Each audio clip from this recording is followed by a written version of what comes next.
Good afternoon. We're just gonna give it a couple minutes for people to sign in here, and then we'll kick off our program shortly.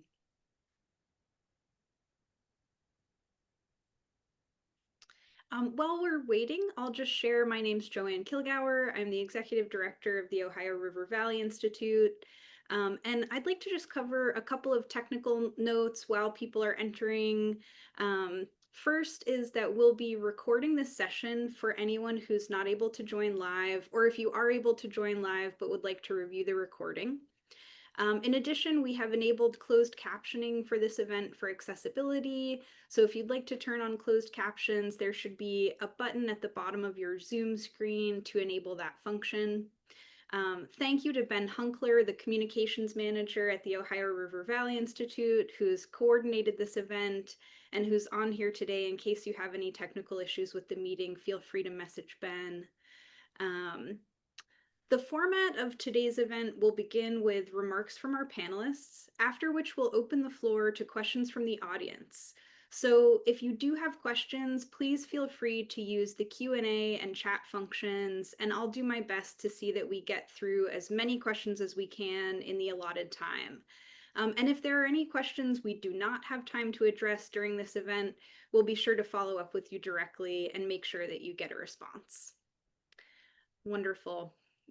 Well, again, thank you all for joining today as we release our new report titled Frackalachia Update 2025, Data Centers and LNG Replace Petrochemicals and Hydrogen as the Natural Gas Boom's Shiny Objects That Are Destined to Disappoint.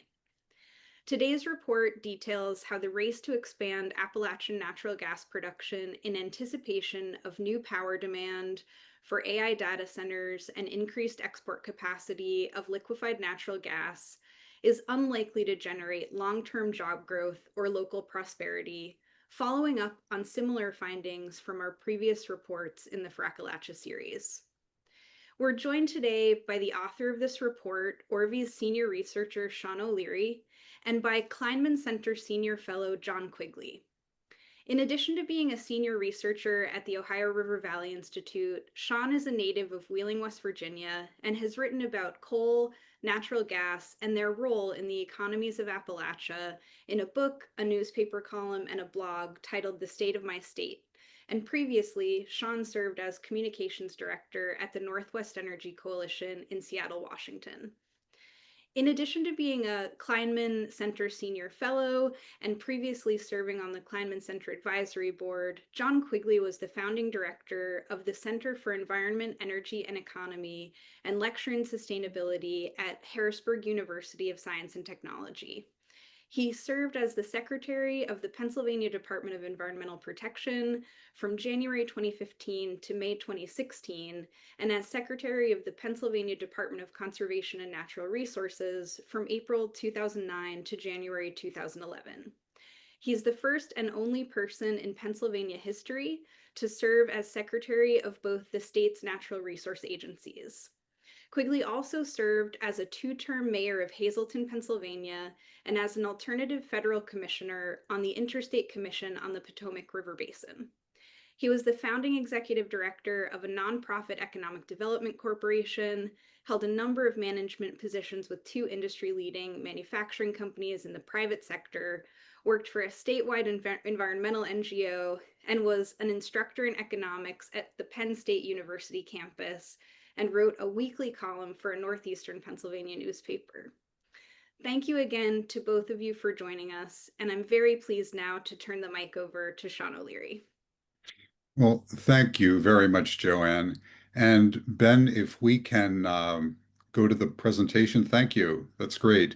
And hello to everyone out there. I'm really grateful for your presence today. As many of you know, this is actually the fifth Frackalachia report that Orvy has issued. And it's been quite a journey. And I should also add that I'm thankful to the editorial cartoonist and reporter John Cole, who has provided the cover for this Frackalachia report.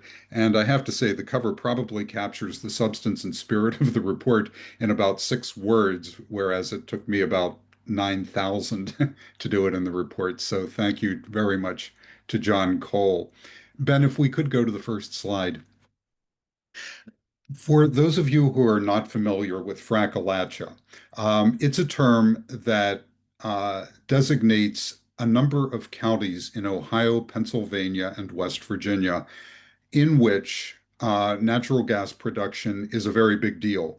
Collectively, there are 30 counties in the region that produce 95% of all of the natural gas that comes from Appalachia. And in most of those counties, the natural gas industry is a major, if not the dominant, industry in those areas. And so, one of the purposes of the Frackalachia reports has been to understand better what the impacts of the natural gas industry's boom, which began back in about 2008, have been in those now 30 counties. Now, I should also add that in previous reports, Frackalachia has consisted of 22 counties. I'm sorry, Ben, could we go back to the map for a second? Thank you. Um, in previous reports, Frackalachia has consisted of 22 counties. Those counties on the map that you see are in blue. In this report, because of the expansion of the natural gas industry, which is true both in volume but also geographically, we have added new counties to those that make up Frackalachia, specifically Columbiana County in Ohio, in West Virginia, Brooke County, Monongalia County, Marion, and Lewis. And in Pennsylvania, we've added Butler County, Armstrong, and Westmoreland. And I will say, for again, those of you who've seen previous Frackalachia reports, those counties have in some ways changed the Frackalach's profile because many of them, particularly Westmoreland, Monongalia, and Butler counties, are very, very populous. So you will see some new information coming out and a somewhat new perspective on what Appalachia's natural gas economy really looks like. Ben, if we could go to the next slide. As I mentioned, this is actually the fifth Frackalachia report that we've issued going back to 2021. And if you haven't, I'd encourage you to go back and take a look at some of the previous reports because what we have been doing during this entire period is examining really four variables to understand how Appalachia's natural gas boom is affecting the region. First of all, we look at changes in GDP, gross domestic product, which is kind of a catch-all measure for all economic activity that takes place in the relevant region. But we also look at three measures of specific local economic prosperity. We look at jobs, we look at income, and we look at population.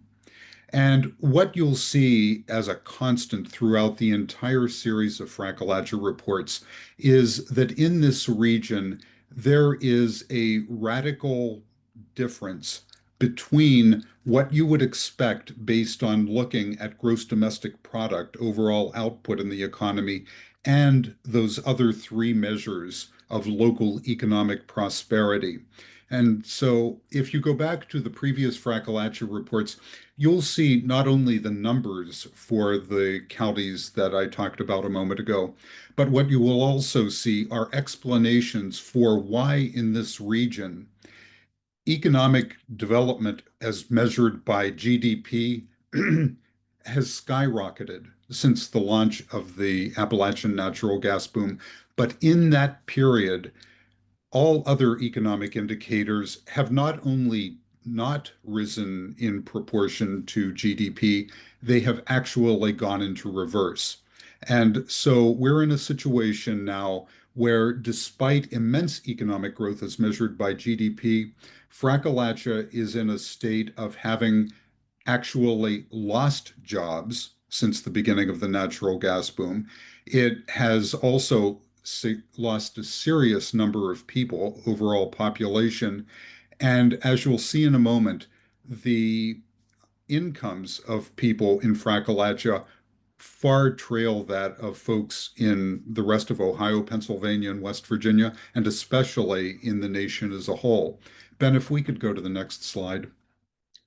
Now, one of the amazing aspects of all this is that those facts that we have been reporting for now almost 5 years have frankly largely gone unnoticed, both by the public and frankly, especially by policymakers in the region.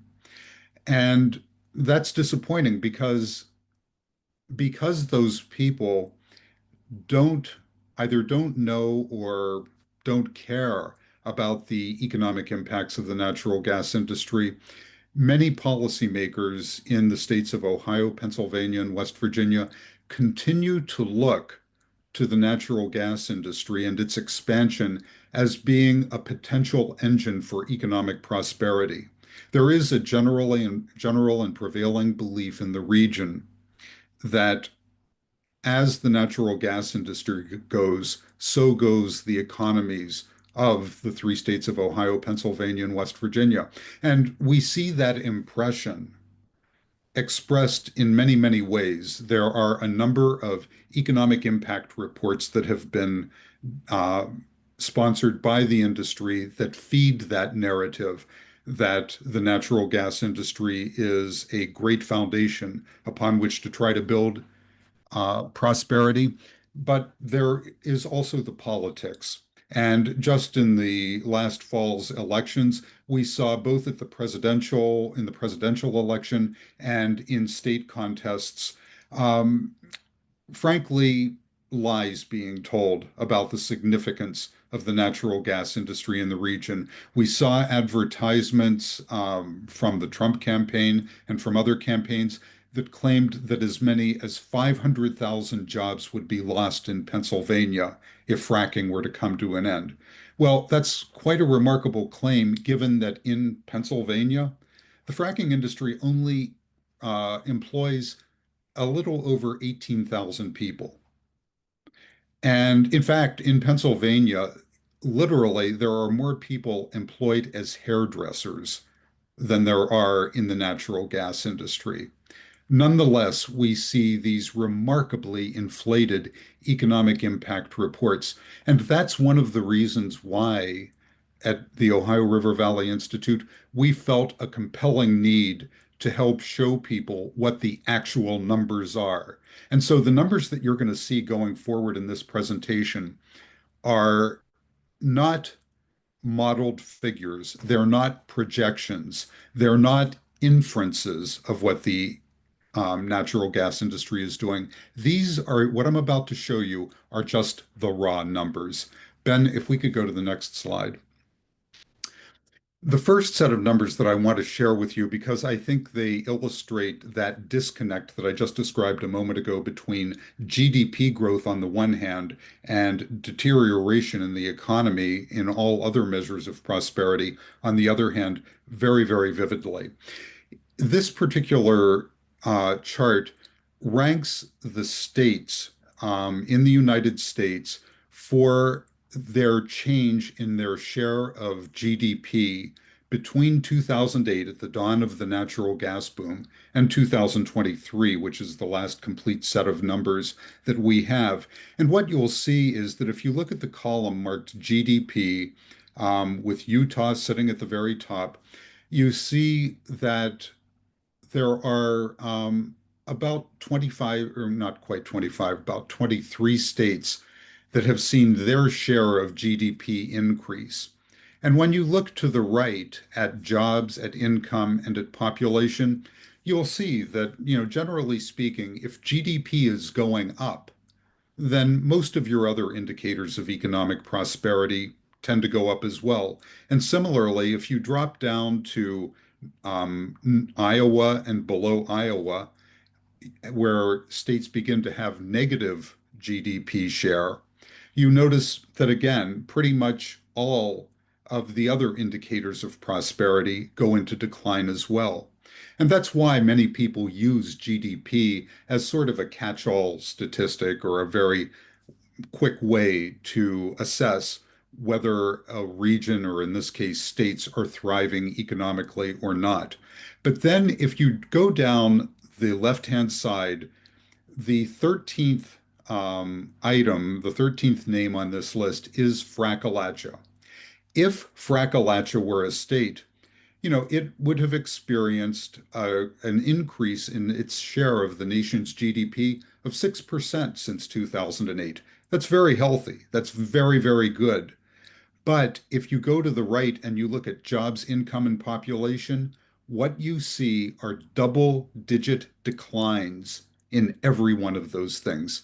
So whereas Frackalachia, if it were a state, would have ranked 13th for GDP change, which is very, very good, it ranked 50th in jobs, 46th in income, and 52nd, dead last in population.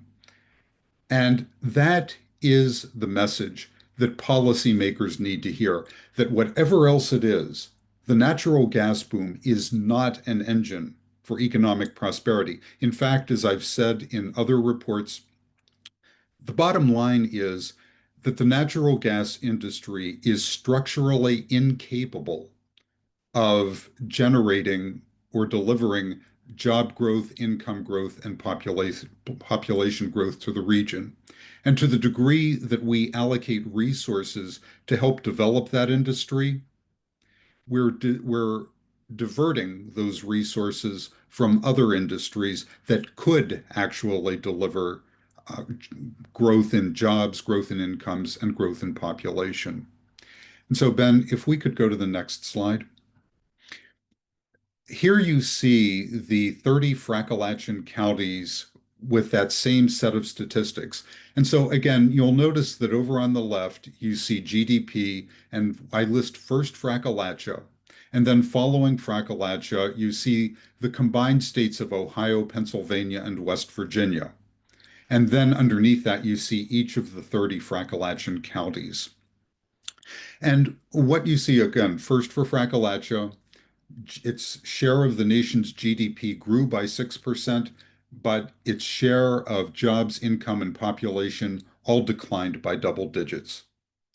Now, when you go down from that, you'll notice that Ohio, Pennsylvania, and West Virginia didn't really do that well either. Their share of nation's GDP declined by 9%, and their shares of population, jobs, and income declined by roughly the same proportion, which means that although they did far worse than Frackalachia did in terms of economic growth as measured by GDP, they did better than Frackalachia on jobs, income, and population.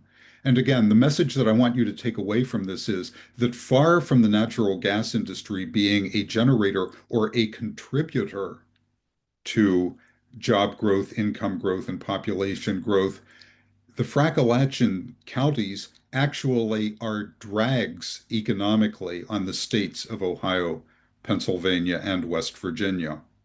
And then the second thing I want you to notice about this chart is that as you go down the list of Frackalachia counties, which here I've organized alphabetically, starting with Armstrong County, Pennsylvania, you'll see that there's a mix of those that have seen their share of GDP go up and down, although about two-thirds to three-quarters have seen their share of GDP increase, some of them spectacularly, by more than 100% in some cases. But when you go to the right to jobs, income, and population, you see that almost no Frackalachia counties experience any significant growth in pretty much any of those variables. Only Monongalia County, West Virginia, sees growth in all categories. But as those of you who, like me, are from West Virginia probably know, the period 2008 to 2023, those positive changes, frankly, were not driven by the natural gas industry. They were driven by the massive expansion that occurred in conjunction with West Virginia University's expansion.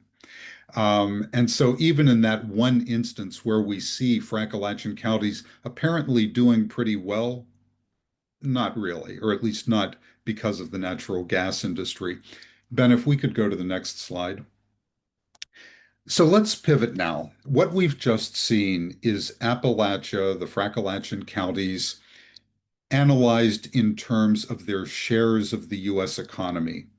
But let's go now to the actual numbers that we're looking at in those counties and in the region as a whole. And what we see is this. First of all, on the left-hand side, you'll see a chart that tracks GDP and income. And specifically, what it tracks is the change in those two variables between where they stood in 2008 and 2023.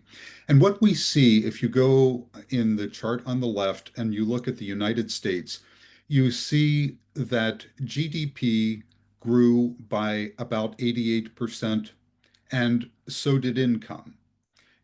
Similarly, if you look at Ohio, Pennsylvania, and West Virginia, you will see that although the growth in both GDP and income was smaller, still the two variables tend to move in lockstep. The more output that you have as an economy, the greater the income that you realize and the better off you do.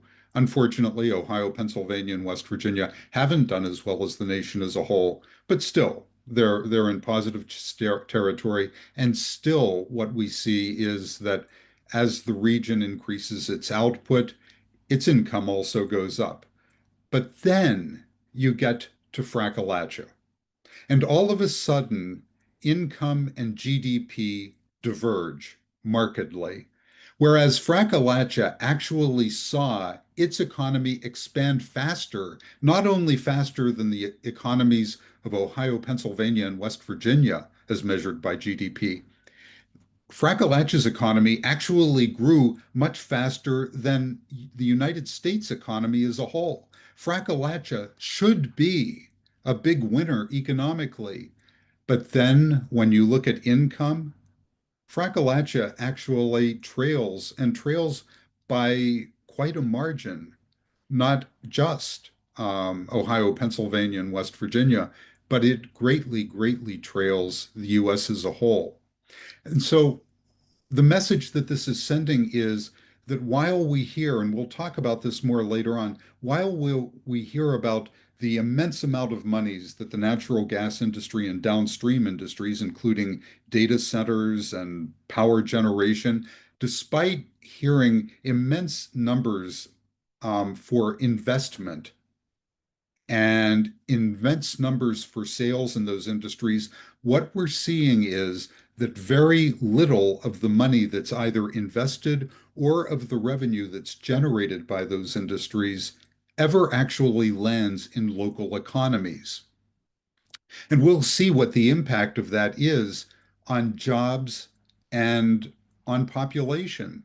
Because if you now go to the chart on the right, you'll see that in the US, between 2008 and 2023, population increased nationally by about 10%, and the number of jobs increased by more than 13% in that period.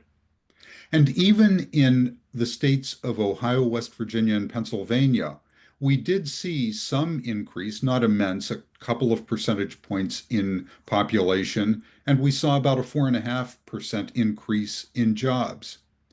But in Frackalachia, we not only did not see increases, we actually saw Frackalachia's population decline by 3% and the number of jobs decline by 1%. And that is just devastating. And it's especially devastating given that, again, Frackalach's contribution to the US economy, the amount of output that it's generating, has actually skyrocketed. But almost none of that benefit is actually landing in the Appalachian counties. Ben, if we could hit the next slide.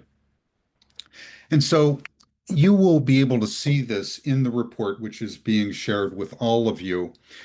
We see again the history of very strong GDP growth in Frackalachia between 2008 and 2023. And when you look at the breakdown on a county by county basis, again, you see spectacular numbers for many Frackalachia counties.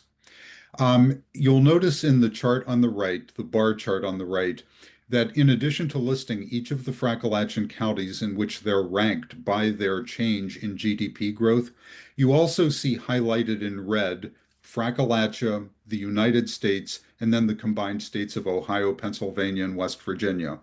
And so this gives you an indication of not only which Frackalachia counties are performing very well by GDP, but how well they're performing compared to the nation as a whole. Ben, if we could go to the next slide.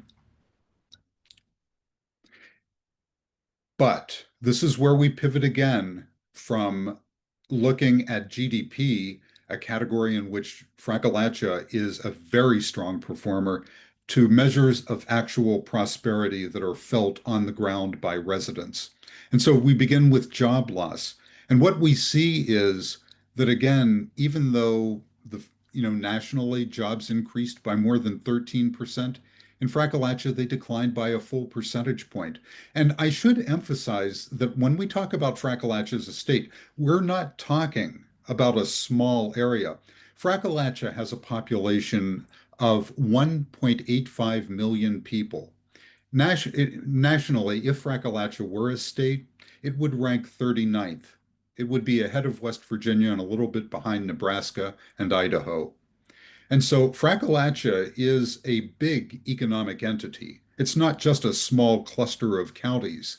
Um, and then when you go to the right and you look at the jobs, you'll notice that again, there are a couple of counties, Monongalia, I mentioned earlier, that actually have done quite well with jobs. But when you drop down to the negative area, that's where you see the vast majority. About 24 of the Frackalachia counties have seen job loss, and many of those job loss figures are just staggering. Over 10% of jobs have been lost in many of these places. And again, these are places where the economy is growing, but jobs are not. Ben, if we could hit the next slide. We see the same dynamic in income growth. There are a few Frackalachia counties that do reasonably well, although not spectacularly better than the United States, but we see a whole lot of Frackalachia counties that do much, much worse. Ben, if we could go to the next one. And then finally, probably the most disheartening category of all, and that is population. Again, we see nationally population growth of 10%, but a 3% decline in Frackalachia. Frackalachia has lost more than 50,000 people during this period of what we were told would be an economic game changer. And you can see that the population losses are almost across the board. Even in counties that have done somewhat better in terms of jobs and in terms of income, even in those counties, we're watching population losses that are frankly just staggering in many cases. And that has a great deal to do with the quality of life in regions that are heavily impacted by the natural gas industry. Ben, if we could go to the next one. And so, probably the most devastating outcome of all of this is that Frackalachia's labor force has gone into serious decline. And that's bad because it's one thing to lose jobs, but it's an even worse thing to lose labor force because that is your talent pool being eroded. And in Frackalachia, 50,000 workers have simply left, dropped out of the workforce, or moved out of the region altogether. Next slide. And I should point out that this to me is one of the most underreported stories in this entire area. And that is that all this time that state leaders have been touting the natural gas industry as being a great foundation for economic development, the industry's actually been shedding jobs. 3 out of every 10 natural gas workers has lost his job in the past 5 years, rather. 30% decline in employment, even though production has continued to go up. And that has been accompanied by a proportional loss in income, in wages from the natural gas industry. Ben, next slide.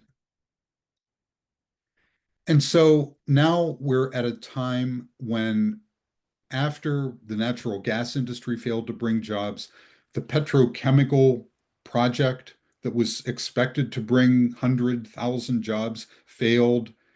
And more recently, the hydrogen hub is just going by the wayside. We're now being told that load growth and LNG are going to be the saviors. Ben, next slide. And I will simply conclude my remarks because I know that John is going to speak to these issues in greater detail than I will. But I will simply point out that many of the dynamics that have caused the natural gas industry to be a vast disappointment from an economic development perspective, and that is that it's an industry that's highly capital intensive, but not very labor intensive, which means it doesn't provide many jobs, and it's destructive of quality of life.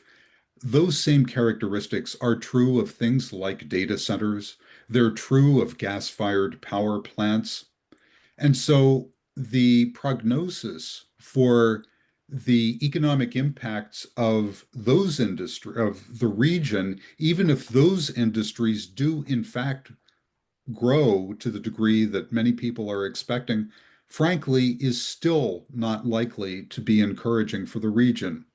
Because again, natural gas expansion is structurally incapable of inducing prosperity as measured by jobs, income, and population. Last slide, Ben. And so, with that, I'm going to turn it back to Joanne and over to John Quigley to talk a little bit more about LNG and what is going to happen in the era of data center expansion. Thank you. Thanks so much, Sean.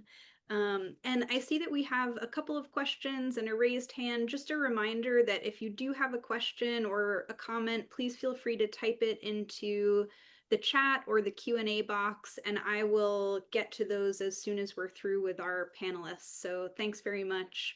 And I've noted the ones that have come in already. And with that, John, it's my pleasure to pass things over to you for your presentation.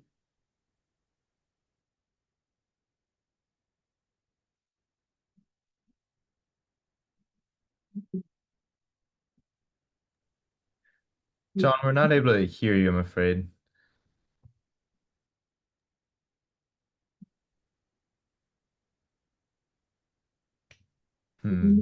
Still can't hear you. Let's see.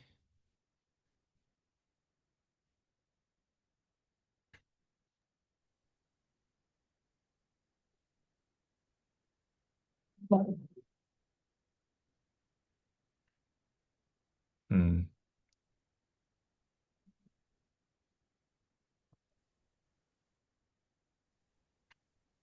Ben, perhaps if we were to have John log back in.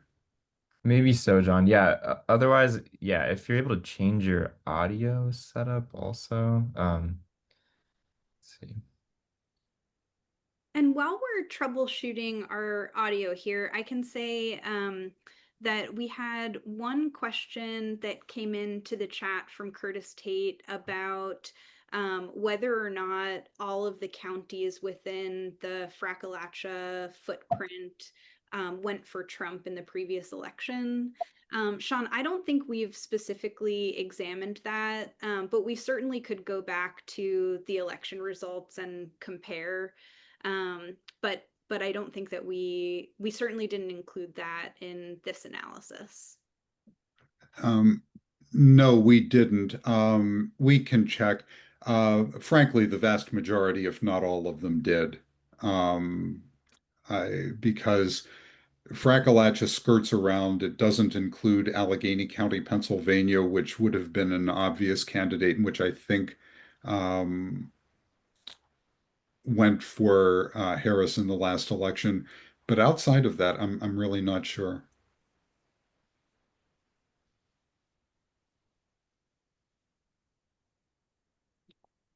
Yeah, we're still not able to hear you, John. We could have you try calling in, if that would be helpful. I can send you that information really quickly. Okay, great. Joanne, while they're doing that, are there other questions? Yep, I have a question for you, Sean, from Kathy Ann Kowalski, who asks what factors would explain why jobs went up in Harrison, Guernsey, and Carroll counties in Ohio? And were there power plants, midstream processing plants, or other facilities or industries opening, or businesses that located in those counties in that relevant time period? Kathy Ann, I would have to go in and look individually at those economies to see. And I should emphasize that, in the statistics that we're looking at are net statistics. They're the product of a combination of both jobs being created and jobs being lost, and you come out somewhere in the middle of those two dynamics. Um, the reason that we focus on jobs economy wide is because that's what really matters to people on the ground. What I would emphasize, though, is that many people have suggested in the past that the natural gas industry perhaps is doing its job in terms of providing jobs, and that it's all the other sectors of the economies that are losing and offsetting the benefits of natural gas. And I would emphasize that one of the 5 reports that we've done, one of the previous ones called Destined to Fail, and also another one um, looked specifically at that dynamic to determine whether it was the case that natural gas was performing and everything else was underperforming. And it turned out that that is not the case, that other sectors of the economy continued performing at about the level that they were before, that it was the natural gas industry that was the disappointment. And Ben, have we gotten John back? I'm on the phone. Oh, There we Great. go. Amazing. Uh, Not sure what's going on there. All right, well, let's get right to it. Let's go to slide 2, Ben. Mhm. What I'd like to do today is add some context about what Sean talked about. And I'm going to be a little bit Pennsylvania centric. I'll apologize up front. But really, the situation that we're facing is that a combination of PJM's dependence on natural gas and pro-gas, anti-renewable policies are hurting the economy, consumers, communities, and the environment.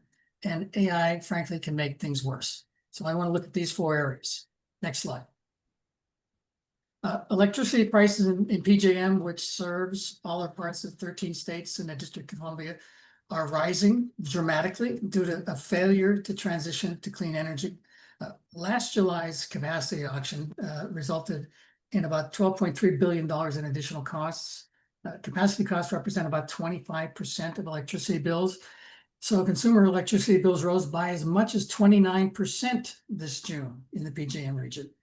PJM said that the higher costs were driven by 3 factors: coal-fired power plants retiring because they couldn't compete with gas, growth in electricity demand primarily driven by data centers, and the implementation of FERC-approved market reforms that better reflect reliability risks posed by extreme weather. And particularly, I want to note this importantly, this particularly because of the unreliability of gas plants in extreme weather. That was a big driver in the cost increases. The cost increases in this year's auction are about 9.5% from a year ago to $16 billion, now more than 7 times the $2.2 billion cost of 2 years ago. PJM expects the latest auction results to raise consumers' electricity bills starting next June by up to another 5%, or more than an additional $100 in annual household costs on top of the increase that we hit this June. And it would have been worse if Governor Shapiro hadn't sued PJM and succeeded in getting a cap imposed on this auction. Next slide. The fundamental reason behind all of this price spikes is the lack of a clean energy transition in PJM. The last auction resulted in this generation mix that's about 67% fossil fuels, with natural gas being the largest source. Now, that's despite the fact that renewables and storage comprise over 97% of proposed new generation. In fact, 83% of generation, I guess, it's comprised of solar and storage. It's going to be built twice as fast as gas plants while having optimal reliability. Yet, it's another gas plants that jump to the middle. Takes another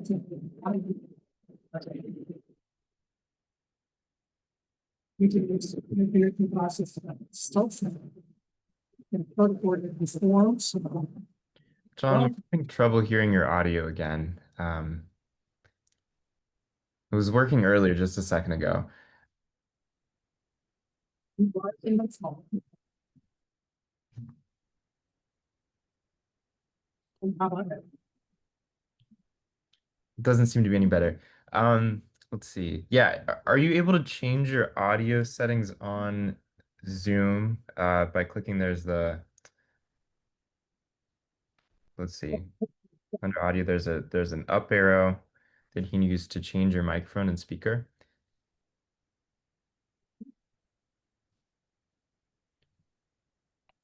Switch the phone. That sounds a little bit better. All right, well, I really didn't do anything. Here we go. I All believe right, it. well, Right. we'll keep going. Let's go back to that Let's go slide back and up. keep our Yep. fingers crossed. There we go. Okay, and I talked about the PJM being over dependent on fossil fuels and gas particularly. And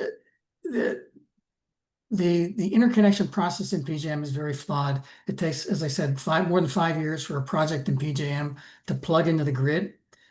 Their interconnection process was so flawed that FERC ordered reforms. And while developing them, PJM stopped processing interconnection requests for 2 years, restarting the process just last summer. And just last week, FERC ordered PJM to rework its conceptual proposals that FERC said failed to meet federally mandated deadlines for implementing interconnection reforms. Those reforms can speed the deployment of clean energy and save money for consumers and businesses.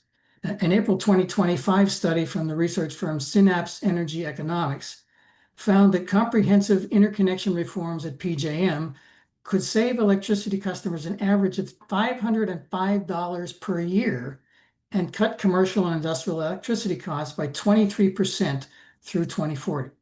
These reforms are urgently needed. Next slide. Now let's look at market forces.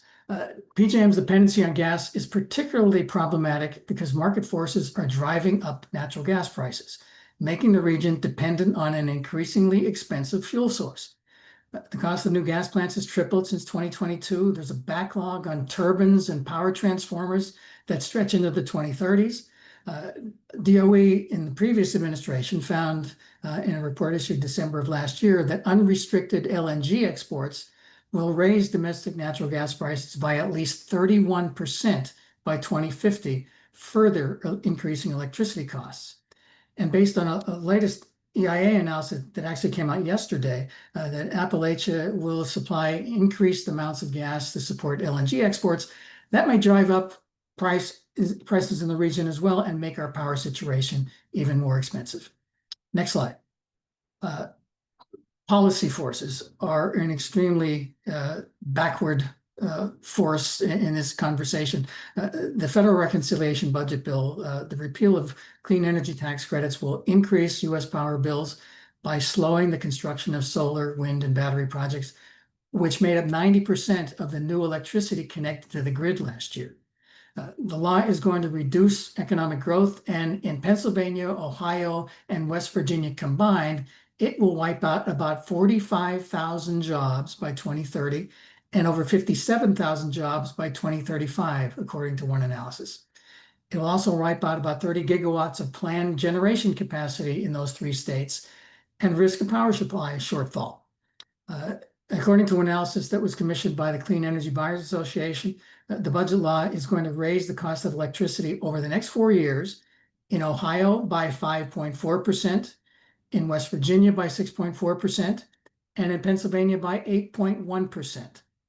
Plus, tariffs on steel and copper are going to make gas plant construction and equipment even more expensive. The budget bill is also going to increase greenhouse gas emissions. And that's where federal policies may be the most damaging. On Tuesday, EPA proposed to rescind the 2009 endangerment finding that increasing greenhouse gas emissions threaten the public health and welfare of current and future generations. This comes on top of federal actions to prop up expensive coal plants, plans to eliminate greenhouse gas emission limits for power plants, allow increased emissions of mercury and other toxins, and relax regulation of coal ash. So besides ceding the clean energy future to other nations, we are paying for fossil foolishness with more than money, with our health and with our safety, and our children and theirs will pay an even higher price.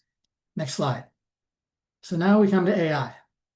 The July summit in Pittsburgh featured the announcement of about 6 new gas power plants that will increase greenhouse gas emissions. They also announced the Google power purchase agreement from 2 Pennsylvania hydroelectric plants that will effectively reduce the amount of clean energy on the grid. And now history shows us that what's announced is not necessarily what gets built, but still the reality is that absent significant policy interventions, data center energy demand is going to increase costs for all consumers for at least 2 reasons. First, a large amount of new generation and substations and transmission will need to be built that wouldn't otherwise be built, and that creates fixed costs that utilities are going to need to recover. Secondly, any difficulty in supplying energy to keep pace with growing data center demand will likely increase energy prices for all consumers. Classic supply and demand. Data centers are also going to hurt state taxpayers, at least in Pennsylvania. While data center projects may result in increases in local property taxes if no local property tax abatements or other incentives are offered, Pennsylvania offers a sales tax exemption for data center equipment that could cost the Commonwealth hundreds of millions of dollars in tax revenue. Next slide. There was also a lot of hype at the AI summit for a proposed energy siting board that includes unaccountable private sector board members, and that would take away approval powers from local governments, and that's already generated some opposition. Legislators are jumping on the AI bandwagon in a deregulatory frenzy. Legislation has been proposed in Pennsylvania to direct state agencies to identify suitable sites for gas generation projects and to provide low-interest loans and grants to finance their construction, maintenance, modernization, and operation. And the day before the summit, legislators announced the proposal to make Pennsylvania a, quote, regulatory sandbox, unquote, for AI, data centers, and other so-called emerging technologies. That joins bills to expedite permitting, create a special authority to streamline permitting, and create an AI development tax credit, and examine other regulatory barriers. And I'll just say that as the American linguist George Lakoff has observed, regulations are protections against harm done by corporations seeking to maximize profit at the cost of harm to the public. Our lawmakers ignored that observation at our peril. Another unacknowledged issue is that data centers can require millions of gallons of water a day for cooling. Data centers could surpass the oil and gas industry's consumptive use of water in Pennsylvania very quickly. And the potential impacts to groundwater, surface water, ecosystems, and 3.5 million Pennsylvanians who rely on private water wells has not been discussed or planned for. Data centers certainly can create construction jobs, but they simply don't create many permanent jobs. One example, in Lancaster County, the AI company CoreWeave announced plans to invest $6 billion in a 450,000 square foot, 100 megawatt data center in phase 1 of a project.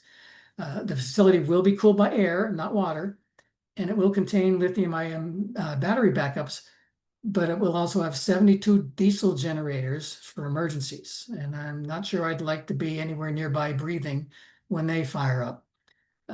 And while developers claim that the project will generate 600 construction jobs, the facility is expected to have just 50 employees after the first phase. And that gets back to what Sean talked about in terms of capital intensive, low employing industries. Next slide. I will end here.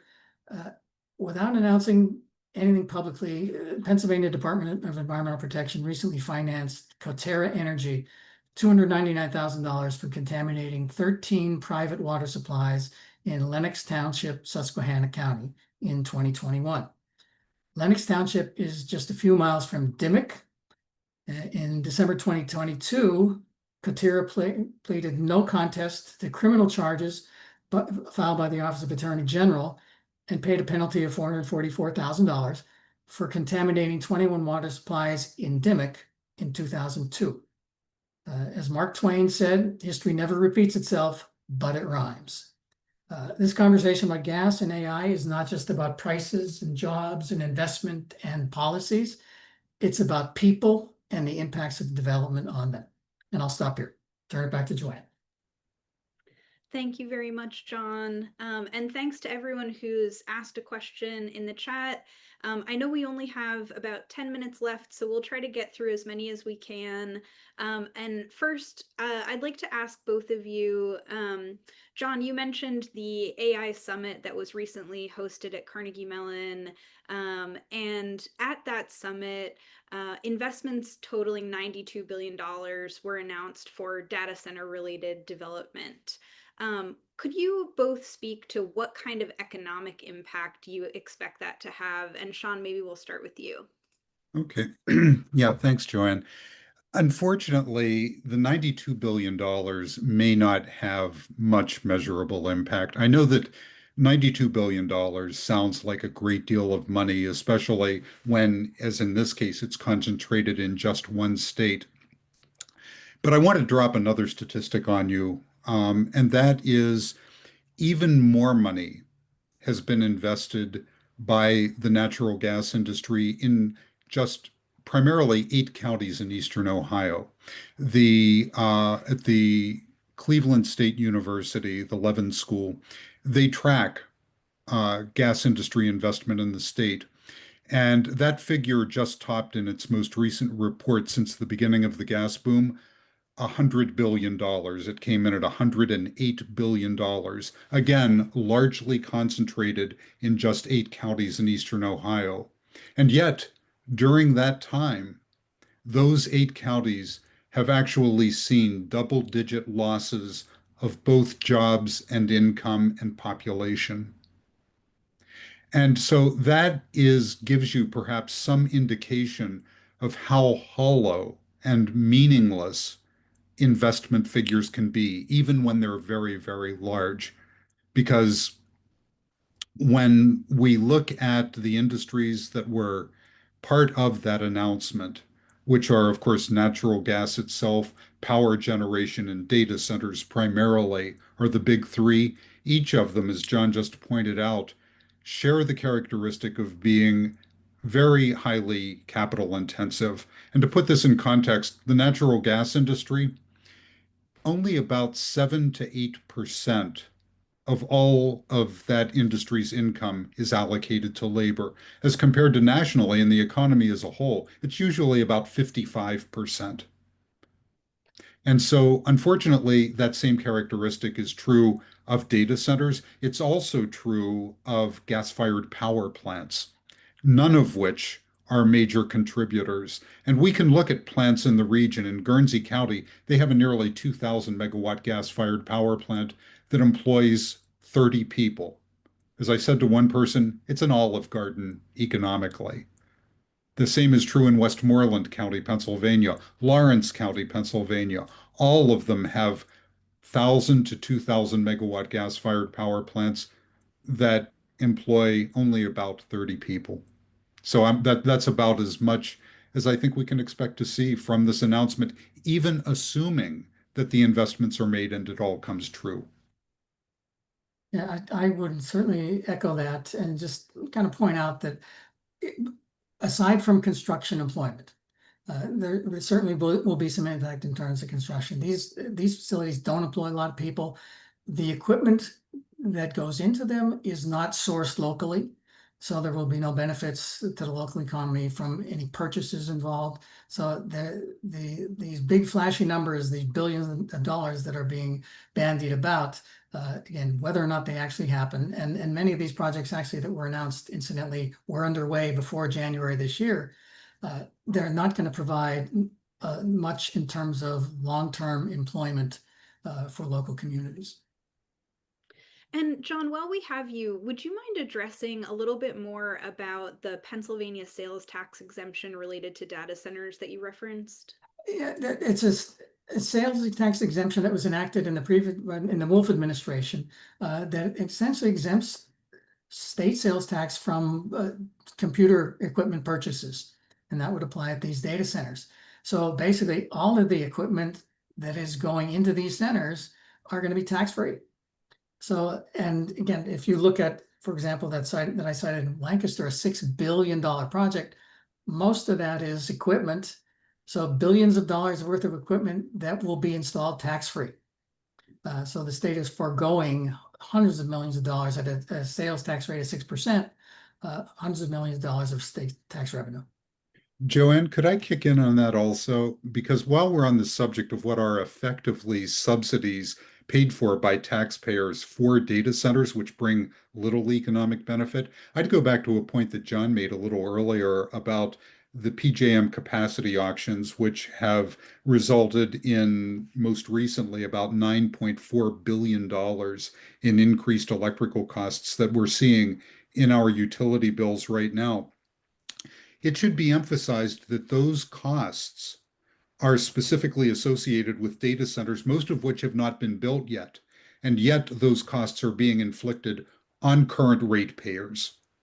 And so effectively what's happening when you see 15, 20% increases in your electric bill, that's because you are now subsidizing the construction of data centers, which bring very few jobs and very little economic benefit with them.